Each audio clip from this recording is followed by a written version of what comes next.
right, y'all, let's get to this money.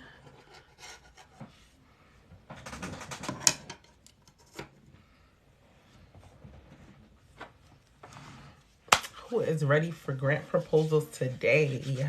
So today we're going to be going through, which application? All right, y'all, let me know you're ready. Let me know you're ready. Let me know you're ready. We're going to be going through Emergent Ventures Grant Fellowship Application. That is the one we're doing, all right? If you are ready to do this funding training for this grant opportunity, let me know you're ready. Y'all could drop a ready in the chat. You could like the post, like the live, whatever. Just let me know you're ready to get to this, through this grant application. All right. Let's see.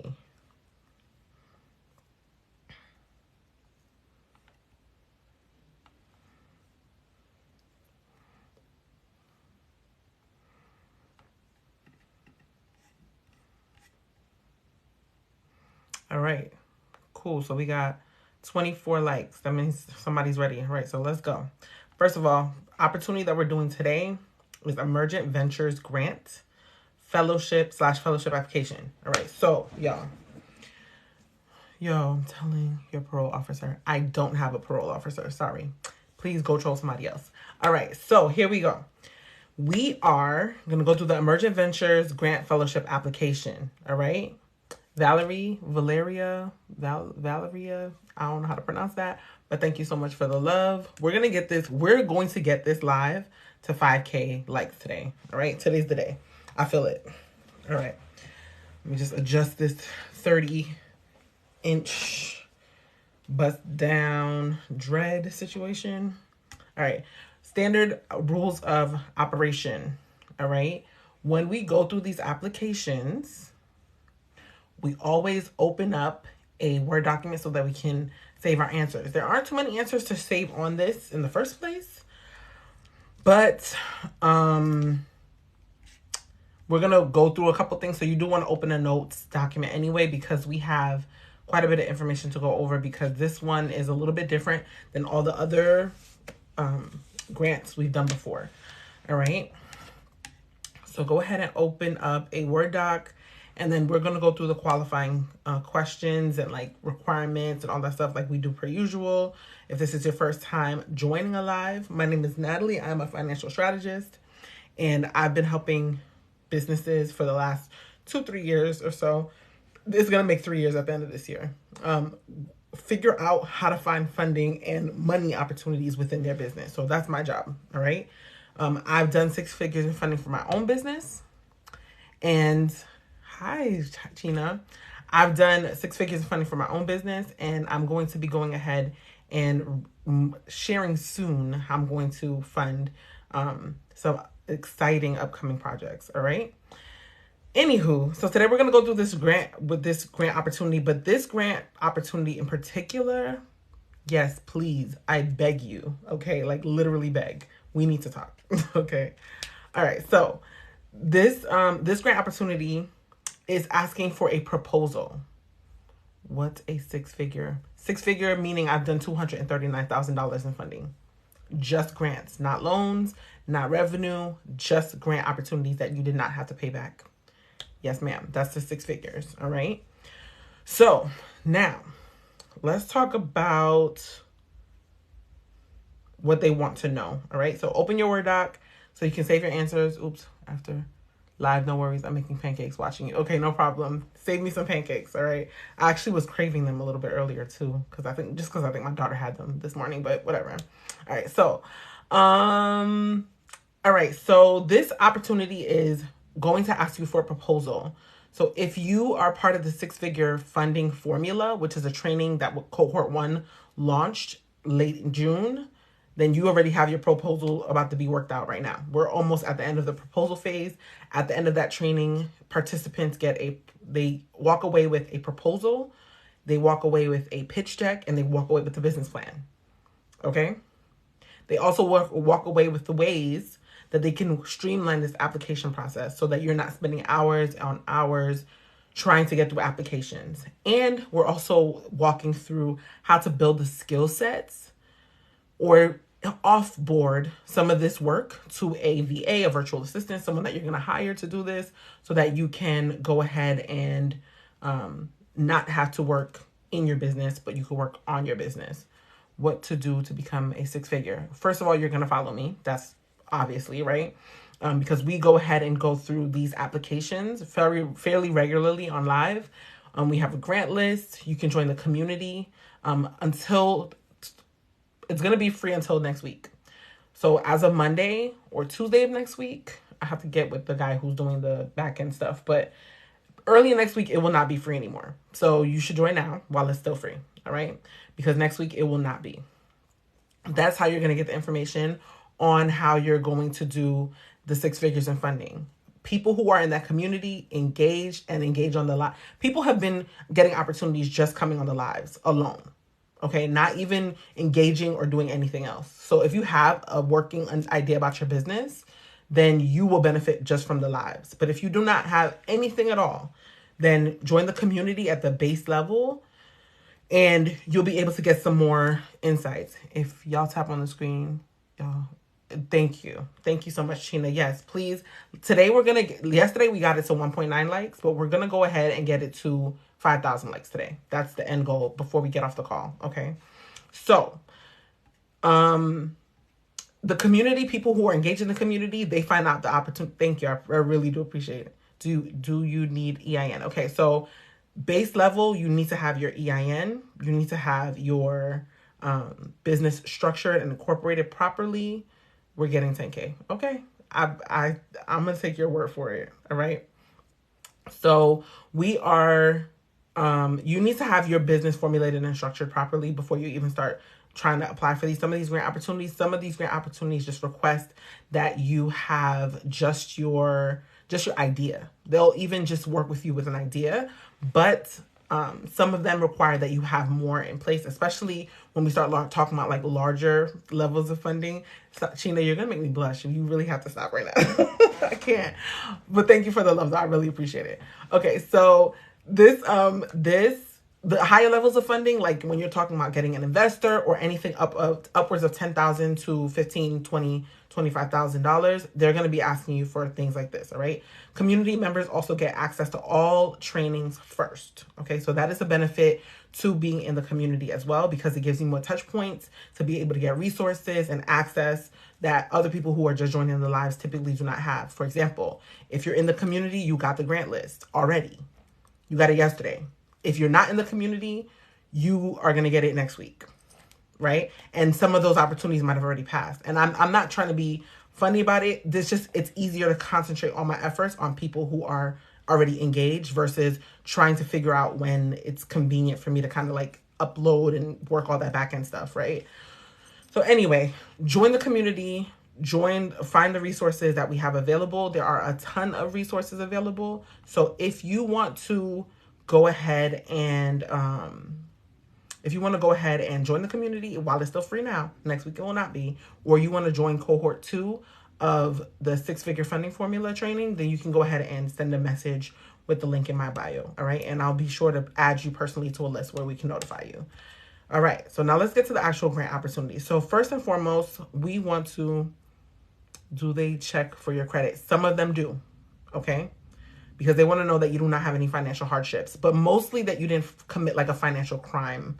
That's what they're really looking for. They're not really looking for your credit score per se, because this is not a loan. So you don't have to qualify for anything. This is just, you have a good business idea. You have an initiative that you're trying to fund. So they want to make sure that you have a streamlined, succinct way that you're going to actually fund your business. You know that how you're going to be profitable. You have a plan for profitability.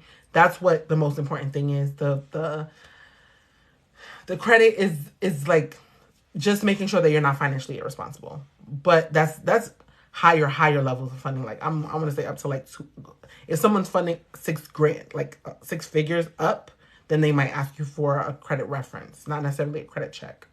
All right. So now, we want to jumpstart. Okay. So this grant is saying we want to jumpstart high res reward ideas. All right. The advanced prosperity, opportunity, liberty, and well-being. So when we read through these, I'm not asking you to disqualify yourself. I'm asking you to read this with the lens that these people are funding certain things. They're aligning with certain projects. So we want to make sure that we're catching the essence of what it is that they want to fund. All right. So it says our goal is positive social change, but we do not mind if you make a profit from your project. All right. So always talk about profit. I don't care what they say. Always talk about profit. They want to know that these ideas are going to be profitable. All right. It says projects will either be fellowships or grants. All right. Fellowships involve time and residence at their center in Northern Virginia. Grants are one-time or slightly staggered payments to support a project. All right. So that's how they're kind of parsing it out. So you can either do their fellowship program or you can get a grant from them. It says, we encourage you to think big, but we also will consider very small grants or short fellowships if they might change the trajectory of your life. We encourage applicants from all ages and all parts of the world. So this is a catch-all. Usually we do grants that have to do with what is it? The grants that have to do with minority or marginalized people or women specifically, or you have to be in business for a certain time. This is a catch-all. So if you're a male watching this live, this is your lucky day. Okay. First time, how can I qualify? So we're gonna go ahead and read the qualifications so we can figure out how to qualify for this. All right. All right. So then this is also not specific to the U.S. Typically we do grants specific to the U.S., but this one is specific to the world. Okay, so if you're watching from anywhere in the world too, then this grant opportunity can be a great catch-all for you as well. All right. So now the first stage of the application is answering a few basic questions and attaching a brief proposal. All right. Once we receive it, we'll follow up with you about next steps or let you know that that we have declined you, essentially. All right. The proposal should consist of no longer than 1,500 words. Now, the proposal that I teach about, those things are 30 pages. Easily, right?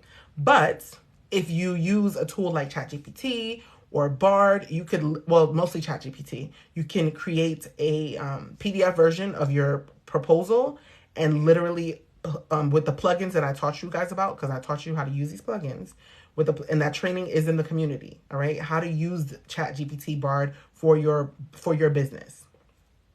Now you could take a PDF version of your proposal, upload it into ChatGPT because there is an upload feature with the Chrome extension, and then you can put it and ask it to condense your proposal to 1,500 words, and you do not have to do another thing, right? So if you already have a proposal, there's your back-end cheat code for making sure that this does not max out their 1,500 word limit, all right? It says you may also attach supplementary materials. Now, supplementary materials are going to be proof that you're operating as a business. One of the things that we did yesterday, or that we went over yesterday, was the grant that we went over yesterday was asking about a letter from your accountant and also a letter signed by the CEO or the president or someone who has a C-level position in your business to be able to support the idea that you have actually made the money that you said you made. So if you said you made $100,000 in 2021 and then $90,000 in 2022, that CPA accountant will write a letter. They know what letter to write, right? Saying that you actually did make that money. All right. So then that's that. So you could add that. You can also add a letter of support. Now, letter of support really does help boost your application because it demonstrates that there's another business that's not you or not aligned with you in any way outside of the strategic partnership that says, I offer support to this business. I vouch for them. I want to work with them. And that helps strengthen your application. All right. So consider getting a letter of support as well. So that's one other thing. Okay. So then the next thing it says, it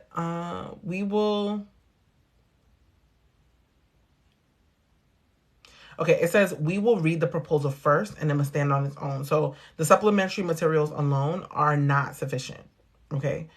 You need to write a strong proposal. The second thing is the first part of the proposal should be about you. Tell us your personal story and how it relates to what you wish to do. All right. We probably don't care about your formal education. Okay, so they're telling you they don't care about your education, credentials, or awards unless they're particularly germane to who you are and your idea. But remember, when we go through these live trainings, I always tell you they don't really care about really who you are outside of your business. They ask you these questions, but I never want you to say, oh, my name is Natalie and I am really passionate about grant funding because it's a way to make free money whenever I need money into my business or something like that. They want to know if you have a particular, they want to know what your title is and why you're the one person qualified to run this business. Okay? Period. That's what they want to know. Second thing, part of your proposal is, what is one mainstream or consensus view that you absolutely agree with? It says this is their version of a trick question. Reversing, oh my gosh, China. Thank you. I appreciate all the love today. I'm not going to lie. I'm not going to hold you. All right. So it says second, what is one mainstream consensus? No, it's okay. You're fine. I'm just being bashful because I'm not used to being overwhelmed with this much attention. But yeah, thank you. All right. It says the second thing, it says reversing the now fashionable contrarianism. So they want you to make an argument for something that is widely accepted and that you agree with. All right. So part of your proposal has to be that. Even so, this is structured a little bit different than our proposal, but if you are in the 6-figure grant winner community, then I will personally spend some time to work through this with you guys. All right. So that you're taking pieces of your proposal. We're not writing a brand new proposal. Chiquita baby. I like that. Okay. So, we're probably going to take pieces of your proposal and probably have to parse some things out to make this work. But either way, if your proposal is done, then you still have the meats and bones that you need to kind of get this project done, right? So the third part should be about your idea. Convince us that it's a great idea worth investing in, right? That's pretty much what your proposal is. And then it says, tell us what is new or unusual in your vision and understanding. What's the problem you intend to solve? And if you have a ballpark budget with revenue sources and expenses. All right. Our proposals go through all of that. Just saying. Let us know the bare basics. We won't hold you to it strictly. All right. So they want a general overview. So first thing, they're asking is again, this is the Emergent Ventures Grant Fellowship application. If you haven't already heard that part, right? So if you are a part of the community, you have that one, and that is opportunity. I'm going to tell you right now.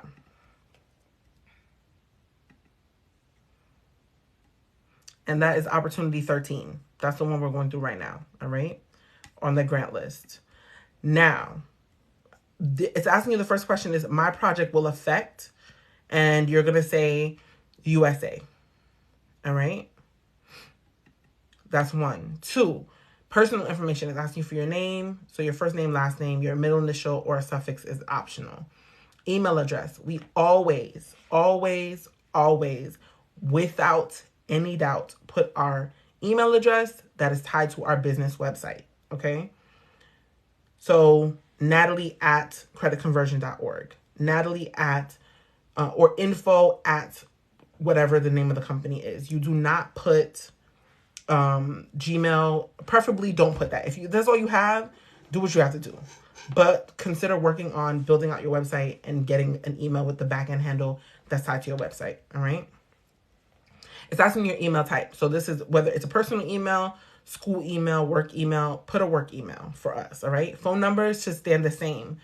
They're going to be asking you for your business number, preferably. Okay. I know it says that there are options for whether it's home, work, or mobile, home, or work. Put your business number. It looks more professional. And then when we went through the business credit part of the proposal, you saw that they asked for the same thing. In order for your business to look legitimate, it has to have a business email address and a business phone number. You can get disqualified for those reasons. Now, they're asking you for Twitter. I personally have a theory on social media and grant applications. If your business page for your social media is not clean and clear. And when I say clean and clear, I mean you're not twerking on the handstand on your business page, or you're not posting things that are not relevant or appropriate to your business. Please do not put your business pages on here. They're almost always optional. Don't put it, all right? Because you will be judged by that. I don't care if you're twerking on the handstand. Quite frankly, I find it amusing, but these people do not, all right? They need to know that your business page is your business page. Cool.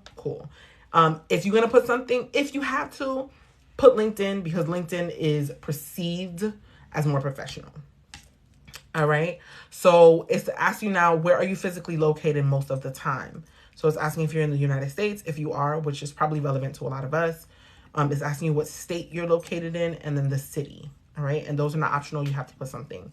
Now for your proposal, it's asking you, are you applying for a fellowship, a grant, or are you undecided at this time? So you can put undecided if you're not sure. For many of you, if you don't have a proposal, or we haven't worked out any of those details yet, or you're not sure about what you want from them, then I would say put undecided. All right. How would you describe your idea in a tweet is one question that they're asking. All right. So I would say if you're going to, first of all, a tweet is typically, I think, 240 characters now. Let's verify that. How long is a tweet? I think it was 140 at one point. 280. All right. I stand corrected. So 280 characters, right? You're going to describe your problem or your idea in the sense of the problem that you're solving and for whom. All right. And when I say for whom, I'm not talking about women that are 34 to 45 and are Black and live in Chicago, right? No. We're going to talk about the problem that we're solving in terms of the problem that it solves for the marketplace. So what opportunity do you have within that market that is now being solved by you? All right, that's one. But two, you also want to talk about it in terms of, and when you say for whom, you want to talk about the benefits that your consumer receives by engaging with your product or a project or service or whatever. All right. And then now it says, please provide a summary of your proposal. And you can upload, I would say maybe condense that to 150 words. And then they also have an option for you to upload your proposal as well. All right. That is the entire application. That's it. However, because I'm generous, I'm going to share with you some insights about what to put into your proposal if you do not have one and you want to try to get this opportunity. When does this expire? Not expire. When does this, what's the deadline for this? The deadline for this is not applicable. They don't even have a deadline. So you have plenty of time to work on this. All right. If you don't have the means or whatever to work through a proposal, this is the basic bare bones things you need. First and foremost, you need a title page with a cover. All right. Typically, whenever you have a cover page on your proposal, you're not just going to put your company name. You want to put the name of your initiative. All right. So if your initiative is to help minority women in business, then you need to come up with an initiative name. And then you're going to put your business name and business identifying information on there. All right. The next thing you're going to need is an executive summary. It's an overview of the entire proposal. So if you were to take, first of all, you should, most times, if you do not already have a succinct business idea or a concise business idea, do the proposal first, work out everything, and then do the executive summary last. All right. It's going to talk about your proposed solution, your objectives, and how you plan on making this proposal work. Whatever you're proposing, how you plan on making that work. All right. Next is going to be background information about your actual business need. So the business need is going to be a cute story outlining and just kind of storyboarding the problem and then the solution and how you fit into that. All right.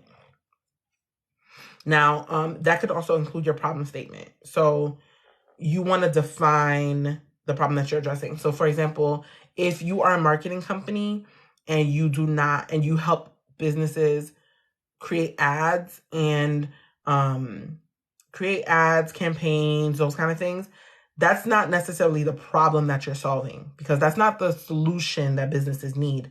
The solution is the visibility that marketing brings. Please let me know if that makes sense.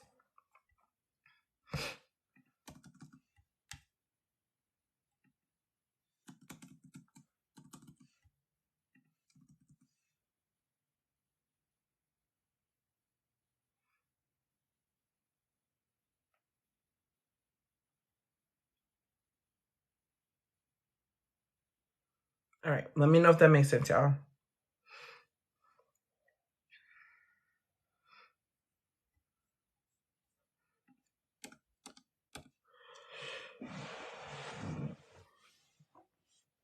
I feel like a lot of people have problems with that. They have a hard time with understanding the difference between like the problem that you're solving versus how to articulate that, because people, your service may be that you run ads, but ads are not the service. Visibility is the service, not the ads.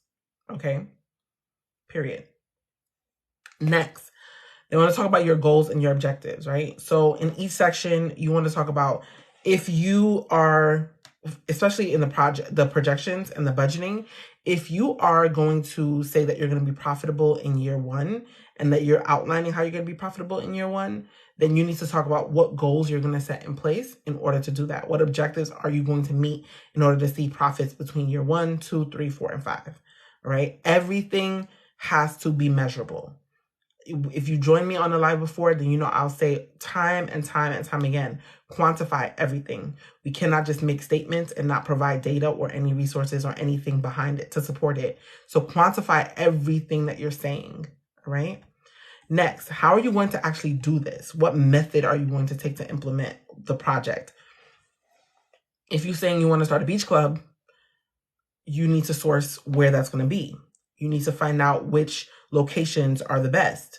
What market research have you done to support the methods that you're going to do, right? So for example, let's say for this hypothetical beach club, you're saying that this is the prime location and this is the best way to get new customers. What is your basis? That's what the terminology is, your basis. What are you basing this on? Are you basing it on other companies that have been successful as well in the past? Are you basing it on or maybe a trend that you saw or trends that you see are coming in the future? What is the basis? All right.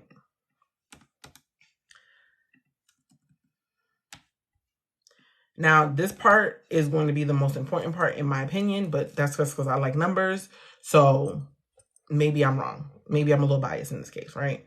But this is arguably the most important part, because your ideas are not considered great unless they can turn a profit. That's just the rules of the game. I don't make them up. I just abide by them, and that's how I get funded, all right? So you need to talk about your budget. How do you plan on being profitable? What expenses, one-time expenses are related to your project that you need to account for? So one-time expenses will be things that you literally pay for one time. So your logo, if that's relevant to you, maybe it's an equipment that you need to produce more product. So let's say you only have, you can only produce 9 bars of soap right now, but purchasing that one equipment will allow you to produce 30, right? You can measure that, because if you know how much your bars of soap cost to create versus how much you sell them for, you know your profit margin, you know all the details related to how many more customers you need with this much more bars of soap, you can detail that in your budget, all right? So those are going to be your one-time startup costs, things that you pay for one time. The second thing you're going to account for is you're going to account for your operational expenses. So these are costs that do not matter and they do not change independent on your one-time startup costs, and they do not change independent. They're also independent of how much money you make. Rent will not change. Whether you made $4 or $400,000 in a month, your rent stays the same, right? So those are operational costs. Rent, phone, utilities, whatever you need to actually operate day to day, those are the other costs that you're going to account for in your budget, all right?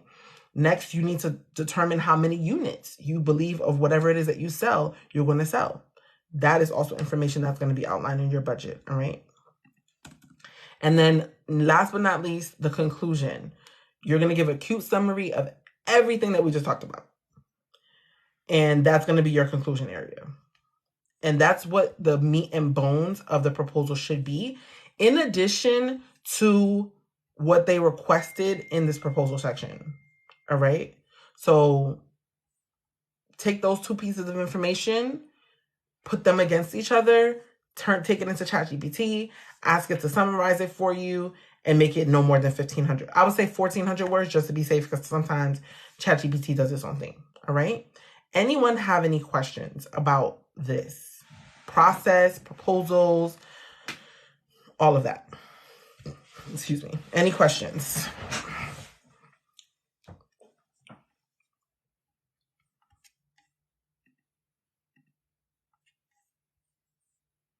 Now remember, there's no deadline on this, right? But for the community members, did we already set it up? Yes. So for the community members, they will be able to get feedback on their questions, their proposals. We do something called Feedback Friday. So you will be able to get feedback on the answers that you want to give, how you're formatting your proposal, all those things. All right. So another reason to join the community, if you haven't already, next week it will not be free. So you need to go ahead and do that now. All right. Otherwise, I think that's it. That's pretty much this live. If you don't have any questions about the proposal process, about what's included in your proposal, how to outline any piece of your proposal, if you don't have those questions, then this pretty much this application. It was very short. They're mostly relying on your proposal. No problem. They're mostly relying on your proposal to be able to determine whether or not you'll get into the fellowship or get funding. All right.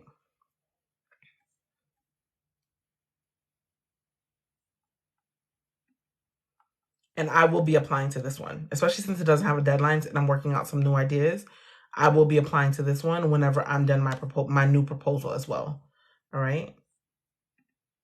So with that being said, does anybody have any questions? This is the time to ask, because if you want to ask offline, you got to pay me. So ask now while I'm online, and we're going to be here for a little bit longer. Hey, Jessica. So we were working through, I'm going to tell you right now. I just closed it. What grant?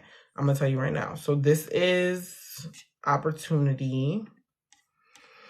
It says Emergent Ventures grant/fellowship application. All right. Now this one says the fellowship grant from the Mercatus Center seeks to support entrepreneurs with highly scalable 0-1 ideas for meaningfully improving society. Can I get the rest of this text? Yeah. Projects will either be fellowships or grants.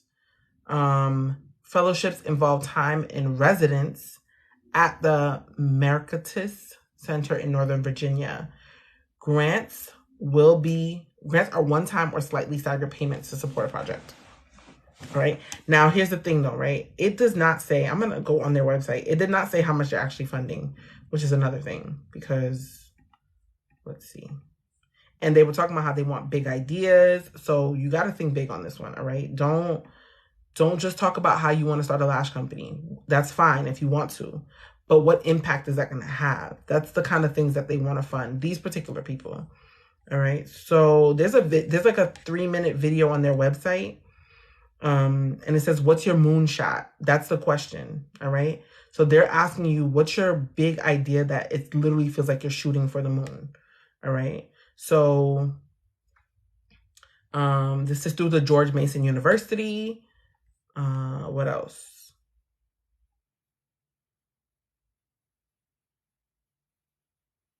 All right, so it says in 1978, after 40 years of bureaucratic rule, a bipartisan effort opened up the airline industry to competition.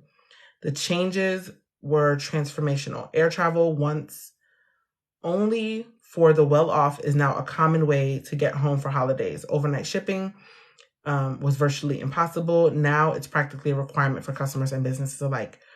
to what problem can you apply this paradigm now? So they're asking like, what is something that almost like it made no sense that how we were doing things like this before? Like, how were we not doing this before? Right? So that's what they're kind of asking. It says, what else is locked in and off limits to innovation? Tell us, what is your moonshot? And this one has no deadline. All right. The deadline is not applicable. So they must be accepting people on a rolling basis. They must be funding on a rolling basis. So if you join the community, if you join the 6-figure grant winner community and you join our Feedback Fridays, you will have an opportunity to get your idea personally shred apart by me. And when I say shred apart, you want people to do that because you want your idea to be validated. Not because I'm the authority on valid ideas, but because might be things that you don't see that someone else might be able to see. People ask questions, you'll get feedback, all right? So that's one reason to join, especially if you've never done this proposal process before, all right? That's for sure. So again, I'm looking on the website. I don't see what they funded or how much they're funding, but there are numbers on here. There's also other ways to contact people. So if you want to ask questions about what the funding source is or like what the funding amount is, you're able to ask because it might, if you find that they only fund like $30,000 and you need upwards of like 100, you might find that this doesn't really fit something that you want to do because it's not enough time, or you want to see if it's worth your while. You can ask. So there are ways to contact them. All right.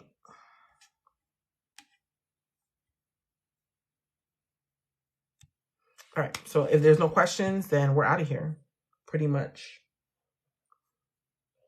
I don't have anything else. I gave you the overview for what should be contained in a grant application and also an overview of the application, and we talked about their requirements. So if nothing else, then you guys be good. Have a good Saturday. Have a good weekend, and we will meet again on Tuesday, all right? If you're not already following on Instagram, the community is linked in the bio, all right?